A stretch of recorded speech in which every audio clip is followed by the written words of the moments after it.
ప్రభు అయిన యేసుక్రీస్తు పేరిట అందరికీ శుభములు. క్రీస్తు ప్రేమ జల్లులు అను వాక్య ధ్యాన గడియకు స్వాగతం. యేసు దివ్య హృదయ మహోత్సవం. భారముచే అలసి సొలసి ఉన్న సమస్త జనులారా నా యొద్దకు రండు, నేను మీకు విశ్రాంతి నొసగదను. మత్తయి సువార్త 11:28. సోదరులారా, ఇది ప్రభు ఆహ్వానం. ఆయన ప్రేమపూరితమైన పిలుపు మనకు ప్రభు ఇస్తున్న ఆహ్వానం.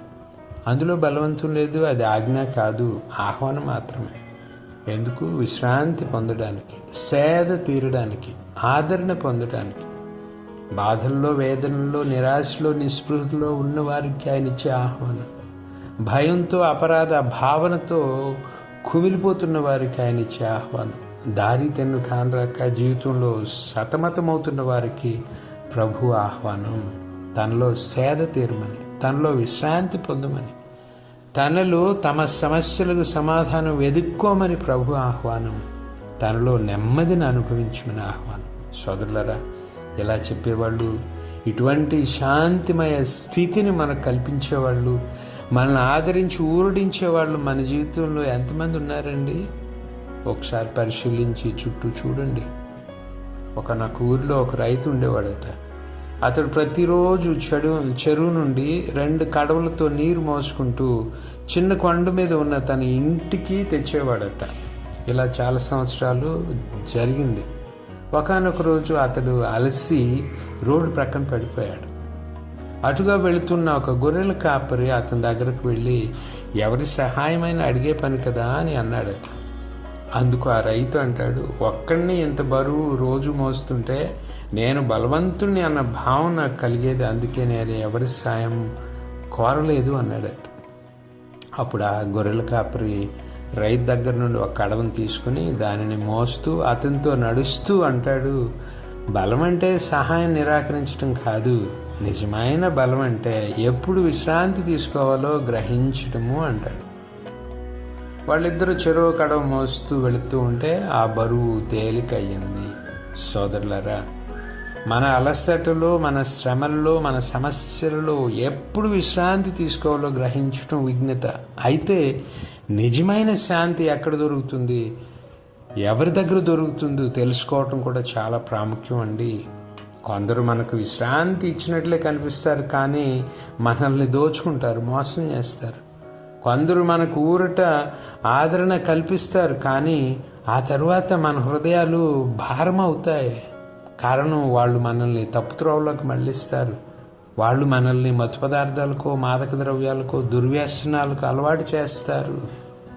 ఇక కొన్ని చోట్లలో మనకు విశ్రాంతి, మానసిక ఉల్లాసం దొరికినట్లే అనిపిస్తుంది, కానీ అది మనల్ని నాశనం చేస్తుంది అండి. ఎందుకంటే ఆ విశ్రాంతి, మానసిక ఉల్లాసం పబ్బుల్లోనో, క్లబ్బుల్లోనో మనకు దొరుకుతూ ఉందేమో. కాబట్టి నిజమైన శాంతి, విశ్రాంతి ఎక్కడ లభిస్తుందో, ఎవరి దగ్గర లభిస్తుందో గ్రహించి నడుచుకోవటం ప్రాముఖ్యం. సోదరులారా, అయితే ఇటువంటి నిజమైన శాంతి, విశ్రాంతి, ఊరట, ఆదరణ ఖచ్చితంగా ప్రభు దగ్గర దొరుకుతుంది. కాబట్టి ప్రయాసపడి భారం మోయిచున్న సమస్త జనులారా నా యొద్దకు రండి, నేను మీకు విశ్రాంతి నొసగెదనన్న ప్రభు ఆహ్వానాన్ని అందుకుని ఆయన్ని ఆశ్రయించటం మనకు శ్రేయస్కరం, దీవెనకరం. ఇది దేవుని ఆహ్వానం, దేవుని ఎన్నిక, దేవుని పిలుపు. ఇది మనకు శ్రేష్టమైన జీవితాన్ని ఇస్తుందండి. మోషే ప్రవక్త ఇశ్రాయేల్ ప్రజలతో ఏమన్నాడు గమనించండి. ప్రభువు మిమ్ము ప్రేమించి ఎన్నుకొనెను. ద్వితీయోపదేశకాండం 7:7. అది దేవుని ఆహ్వానం, దేవుని పిలుపు. ఆయన వాళ్ళని ఎన్నుకుంటున్నాడు. దేవుడు ఇశ్రాయేల్ ప్రజలను ప్రేమించి భూ ప్రజలందరిలో నుండి వారిని ఎన్నుకొని వాళ్ళను తన కోసం ప్రత్యేకించుకున్నారట. ఎంత అద్భుతమైన విషయం! దేవుడే వారిని ఏరుకోరి ఎన్నుకొని తన కోసం ప్రత్యేకించుకున్నారంటే వాళ్ళు ఓ విశిష్టమైన జాతి అయి ఉండాలి అని మనం భావిస్తాం. కానీ విచిత్రం ఏంటంటే, వాళ్ళల్లో ఏదో విశిష్టత ఉండి, గొప్పతనం ఉండి దేవుడు వారిని ఎన్నుకోలేదట అండి. దేవుడు తన ఉచిత కృప చొప్పున వారిని ఎన్నుకున్నాడు. మోషే ప్రవక్త అంటున్నాడు, మీరు ఇతర జాతుల కంటే అధికులని ఎంచి ప్రభు మేము ఎన్నుకొనలేదు అని. మరి ఏ విశిష్టత లేకుండా దేవుడు వారిని ఎలా ప్రేమించగలిగారు? తన కోసం ఎలా ఏర్పరచుకున్నారు? మనమైతే ఇతరుల్లో ఏదో ఒక ప్రత్యేకత ఉంటేనే దేన్నైనా లేదైనా ఎవరినైనా ఎంచుకుంటాం. ఇదే మనకు దేవునికి మధ్య ఉన్న భేదం. ఇక్కడ ఒక మౌలికమైన ప్రశ్న ఏంటంటే, ఏది ముందు, ప్రేమించటం ముందా లేకపోతే ఎన్నుకోవడం ముందా? ముందు ప్రేమించి తర్వాత ఎన్నుకుంటామా, లేక ఎన్నుకున్న తర్వాత ప్రేమిస్తామా? సర్వసాధారణంగా జరిగేది ఏంటంటే, మనం ముందుగా ఎన్నుకుంటాం, తర్వాత ప్రేమించడం ప్రారంభిస్తాం.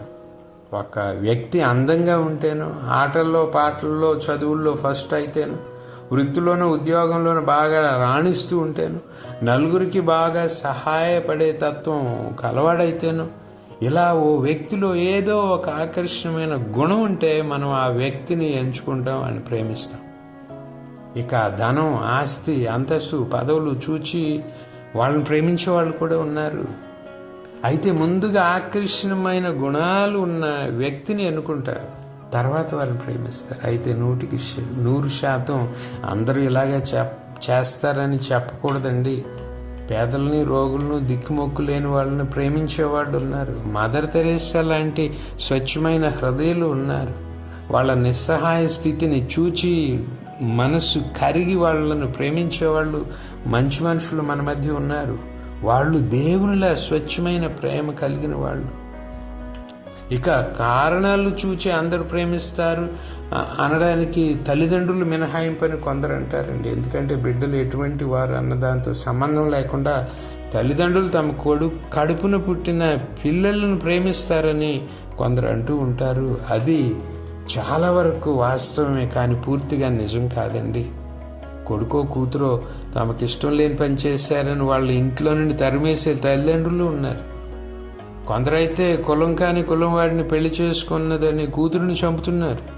అంతస్తుకు తగని దాన్ని చేసుకున్నాడని కొడుకుని ఇంట్లోంచి ఉత్తి చేతులతో బయటకు నెట్టేస్తున్నారు.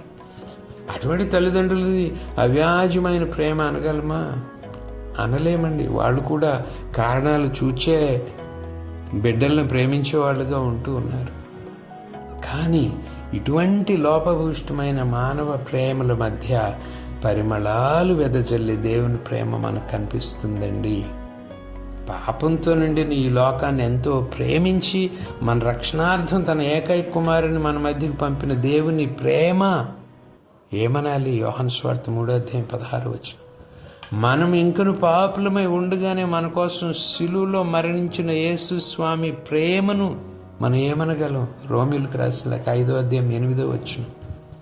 సజ్జనులపై దుర్జనులపై సూర్యుని ఒకే విధంగా ప్రకాశింపచేసే ప్రేమ, సజ్జనులపై దుర్మార్గులపై వర్షమును ఒకే విధంగా కురిపించే దేవుని ప్రేమను గురించి మనం ఏమనగలం? మత్తయి సువార్త 5:45. మంచి చెడుల నుంచి మనం ప్రేమించదగిన వాళ్ళమా కాదా అని చూచి దేవుడు మనల్ని ప్రేమించలేదండి. ఆయన ప్రేమించడానికి మనలో ఏ ఒక్క సద్గుణం లేకపోయినా మనల్ని ప్రేమించారు, మనల్ని ఎంపిక చేసుకున్నారు, తన కోసం ప్రత్యేకించుకున్నారు. ఆయన మనల్ని ఆ విధంగా ఎట్లా ప్రేమించగలిగారంటే ఆయన ప్రేమ స్వరూపి కాబట్టి, ఆయనే ప్రేమ కాబట్టి, ఆయనకి తెలిసిందల్లా ప్రేమించటమే కాబట్టి ఆయన మనం ఎటువంటి వాళ్ళమైనా ప్రేమిస్తున్నారండి.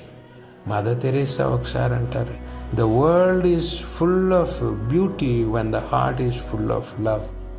హృదయం ప్రేమతో నిండి ఉంటే లోకమంతా అందంగా ఉంటుంది అని. దేవుని హృదయం నిండా ప్రేమ ఉంది కాబట్టి మనం ఎంత వికారంగా ఉన్నా ఆయన కళ్ళకు అందంగా కనబడతాం. ఎంత పాపాత్ములమైన ఆకర్షణీయంగా ఉంటాం. ఆయన ప్రేమలోని మహత్తది. అందుకే దేవుడు మనల్ని ప్రేమిస్తారు. ఈ నేపథ్యంలో యేసుస్వామిని మనం చూస్తే ఆయన దివ్య హృదయం ప్రేమ ప్రవాహాల జలపాతమని మనం గ్రహిస్తామండి. పాపుల్ని, దారి తప్పిన వాళ్ళని రక్షించటానికి ఆయన హృదయము దయా క్షమ కురిపిస్తుంది. ప్రయాసపడి భారం మోసేవారిని ఆదరించడానికి ఆయన ఎద నుండి జాలి కరుణ జాలువరుతుంది.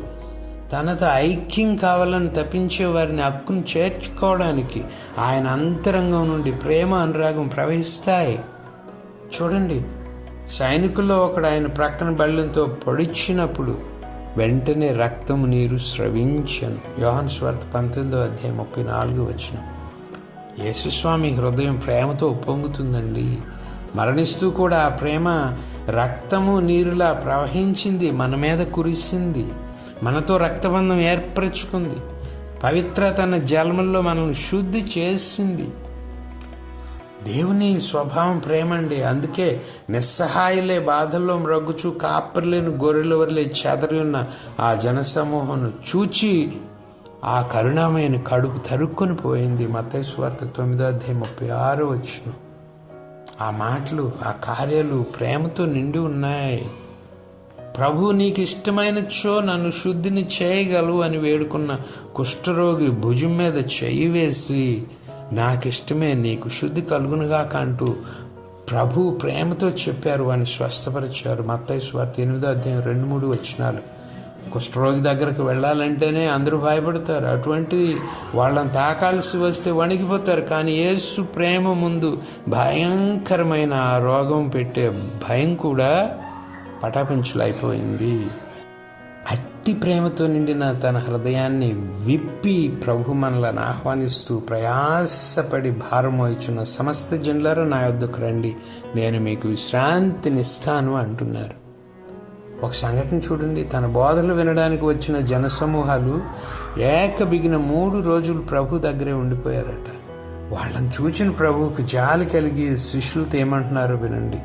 ఈ జనులు 3 దినముల నుండి ఇక్కడ ఉన్నారు, వీరికి తినుటకు ఏమీ లేదు, వీరిని చూడ నాకు జాలి కలుగుచున్నది. వీరు మార్గ మధ్యమున అలసి సొలసి పడిపోదురేమో, వీరిని పస్తుగా పంపుట నాకు ఇష్టము లేదు అంటున్నారు. మత్తయి సువార్త 15:32. ఆయన హృదయంలో మన మీద ఎంత ప్రేమ నింపుకున్నారో చూశారండి. ఆ ప్రేమ కళ్ళనీళ్ళు తిరగటం లేదా? శరీరంలో అతి ప్రధానమైన అవయవం హృదయం అండి. గుండె కొట్టుకుంటూ ఉన్నంతసేపే శ్వాస ఆడుతుంది, మనిషి బ్రతికుంటాడు. అది రక్తం సరఫరా చేస్తేనే ఈ శరీరం కదులుతుంది, ప్రాణం నిలుస్తుంది. ఈ శరీరంలోని గుండె ఆడటం ఆగితే ఈ మనిషి కథలను కట్టే కేవలం ఒక బొమ్మ. హృదయం ఓ వ్యక్తికి, ఆ వ్యక్తి ఫీలింగ్స్కి, బాంధాలకి, బాంధవ్యాలకి సంకేతం. హృదయం ఒక వ్యక్తి మంచితనానికి, ప్రేమకు, నిస్వార్థతకు, అతని దయా, క్షమ, సహాయ గుణాలకు చిహ్నం. అన్నింటికి మించి హృదయం ఒక మనిషిని బ్రతికించే ఊపిరి యంత్రం, శాశ్వత ద్వారం. మరి ప్రేమతో నిండిన ఆ ప్రభు హృదయాన్ని నేడు మనం పండుగలా జ్ఞాపకం చేసుకుంటున్నాం, ఉత్సవం జరుపుకుంటూ ఉన్నాం. మరి ఈరోజు మనం ఏం చేయాలో ప్రభు చెప్తున్నారండి. నేను సాధుశీలుడనని, వినమ్ర హృదయుడనని మీరు నా నుండి నేర్చుకొనుడు. మత్తయి సువార్త 11:29. ఇక్కడ ప్రభు తన స్వరూప స్వభావాలను వెల్లడించటమే కాదండి, మనకు ఒక పిలుపుని కూడా ఇస్తున్నారు. మీరు నా నుండి నేర్చుకోండి అంటున్నారు. ఈ వాక్యంలో ఇది కీలకమైన అంశం అండి. కానీ మనం మొదటి భాగాన్ని చెప్పుకుంటాం. ఏంటి? నేను సాధుశీలుని, వినమ్ర హృదయుడిని ప్రభు అంటున్నారండి. ఎందుకంటే అది సులభం, అది మనకు అవసరం కూడా. ఆయన సాధుశీలుడైతే మనపై కారుణ్యం కురిపిస్తాడు, మన బలహీనతను క్షమిస్తాడు. అది మనకు అవసరం కాబట్టి మనం దాని గురించి చెప్పుకుంటాం, అక్కడే ఆగిపోతాం. కానీ 2వ భాగమే క్రైస్తవుని కీలకమండి. క్రీస్తు శిష్యునికి అవసరం ఈ 2వ భాగం. ఏంటి? మీరు నా నుండి నేర్చుకొనుడు అన్నది. ఇది క్రీస్తు శిష్యునికి ఉండాల్సిన లక్షణం. క్రీస్తు వలె సాధుశీలుగా, వినమ్ర హృదయాలుగా ఉండటం క్రైస్తవులకు ప్రాముఖ్యం. మరి ఆ గుణాలు మనలో ఉన్నాయా? ఆ తగ్గింపుతనం మనలో ఉందా? ఆ సాధుశీలత ఉందా? ప్రేమ కలిగిన హృదయం ఉందా? ప్రభుల మన ఇరుగు పొరుగు వాళ్ళని ప్రేమిస్తూ క్షమిస్తూ ఉన్నామా? తగ్గింపుతనం కలిగి జీవిస్తున్నామా? నా కాడిని మీరు ఎత్తుకొనుడని కూడా ప్రభు అంటున్నారండి.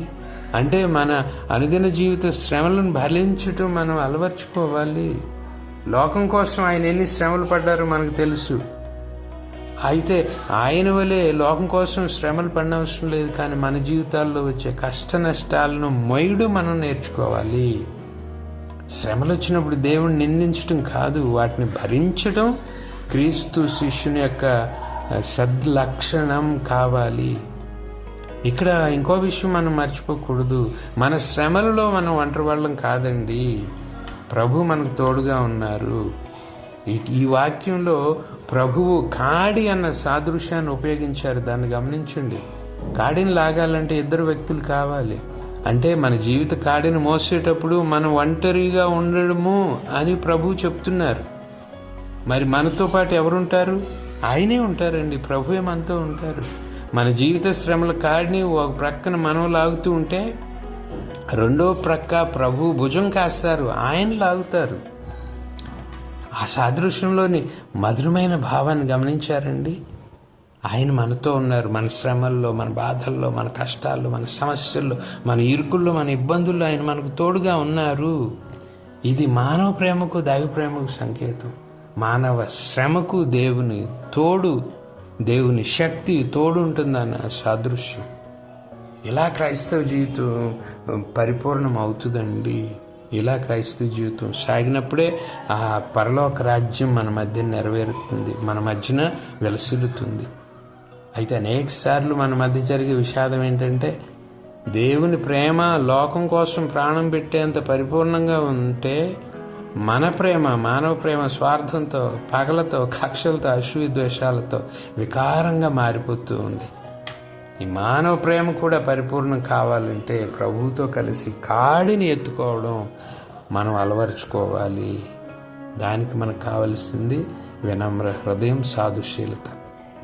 మానవ ప్రేమ ఎలా ఉండాలో అపోస్తలుడైన యోహాను గారు అద్భుతంగా చెప్పారండి. ప్రియమిత్రులారా, ప్రేమ దేవుని నుండి పుడుతుంది కనుక మనం పరస్పరం ప్రేమింతుము. యోహాను రాసిన మొదటి లేఖ 4:7 2 చిన్న వాక్యాలండి, కానీ వాటిలోని అంతరార్థం మాత్రం అనంతం. మన ప్రేమ నిజమైంది అయితే అది దేవుని ప్రేమలా ఉంటుంది. ఎందుకంటే అసలు ప్రేమ దేవుని నుండే పుడుతుంది కాబట్టి. మరి మన ప్రేమ ఎలా ఉంది? దేవుని ప్రేమలా ఉందా? మనం పైన వర్ణించిన క్రీస్తు స్వామి ప్రేమలా ఉందా?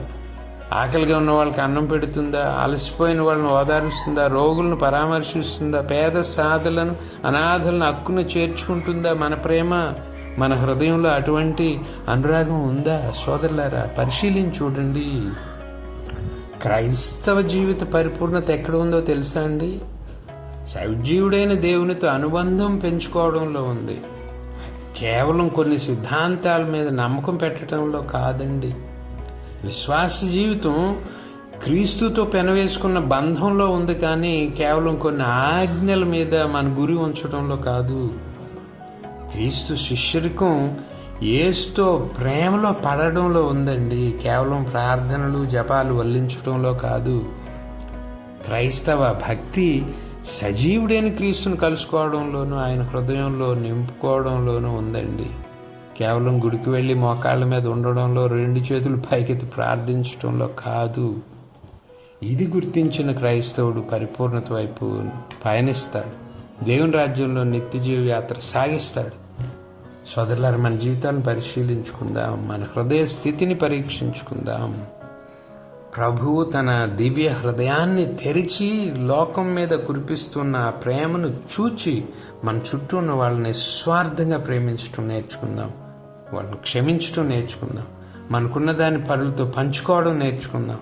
అప్పుడే మనం ప్రభువుని పోలిన వాళ్ళుగా ఉంటాం, ఆయన హృదయానుసారులుగా జీవించిన వాళ్ళం అవుతాం. ఈ వారం మనం కొన్ని నిర్ణయాలు తీసుకుందామండి. మనల్ని బాధ పెట్టే వాళ్ళని క్షమిస్తామని, ఒంటరిగా ఉన్న వాళ్ళతో కొంత సమయం గడుపుదామని, మన కుటుంబ సభ్యులతో ప్రేమగా మాట్లాడదామని, మన ఇంట్లో సమాధానం, శాంతి నెలకొల్పడానికి ప్రయత్నిస్తామని, దివిసప్రసాద ప్రభు సన్నిధిలో కొంతసేపు గడుపుదామని, అవసరాల్లో ఆపదల్లో ఉన్న వాళ్ళ కోసం ప్రార్థన చేద్దామని. వాళ్ళు మన వాళ్ళు అవ్వచ్చు, పరాయి వాళ్ళు అవ్వచ్చు, వాళ్ళు మనలను బాధ పెట్టి మన శత్రువు లాంటి వాళ్ళైనా కావచ్చు. సోదరులారు, ఇవే ప్రభు హృదయాన్ని ఈ లోకంలో ప్రతిబింబించే కార్యాలు. చిన్న ప్రార్థన చేసుకుందాం, తరలు ఉంచండి. ప్రియమైన ప్రభు, మీ వాక్యాన్ని ధ్యానం చేయడానికి ఈరోజు మీరు మాకు ఇచ్చిన ఈ సమయానికే మీకు స్తోత్రాలు. ప్రభు, మీ దివ్య హృదయంలో నుండి మీరు మాపై కురిపిస్తున్న అవధుల్లేని ప్రేమ కానుకకు మీకు వందనాలు. ప్రభు, మీ హృదయంలో సేర్తీరమని, ఆదరణ పొందమని, ఊరటను అనుభవించమని మీరు మమ్మల్ని ఆహ్వానిస్తున్నారు. మీకు స్తోత్రాలు. ప్రభు, మీ హృదయాన్ని పోలిన నూతన హృదయాన్ని, నూతన ఆత్మను మాకు దయచేయండి. మాలో ఉన్న రాతి గుండెను తొలగించి మాంసపు గుండెను మాలో అమర్చండి. మాలో ఉన్న స్వార్థాన్ని, సంకుచిత మనస్తత్వాన్ని తీసివేసి విశాలమైన మీ ప్రేమతో నిండిన మీ హృదయాన్ని మాకివ్వండి. మీ వలె, మా వలె మా ఇరుగు పొరుగు వారిని ప్రేమించటం మాకు నేర్పండి. ఆమెన్. ప్రభు కృప సదా మనకు తోడై ఉండునుగాక. ఆమెన్. పితా, పుత్ర, పవిత్రాత్మ నామమున. ఆమెన్.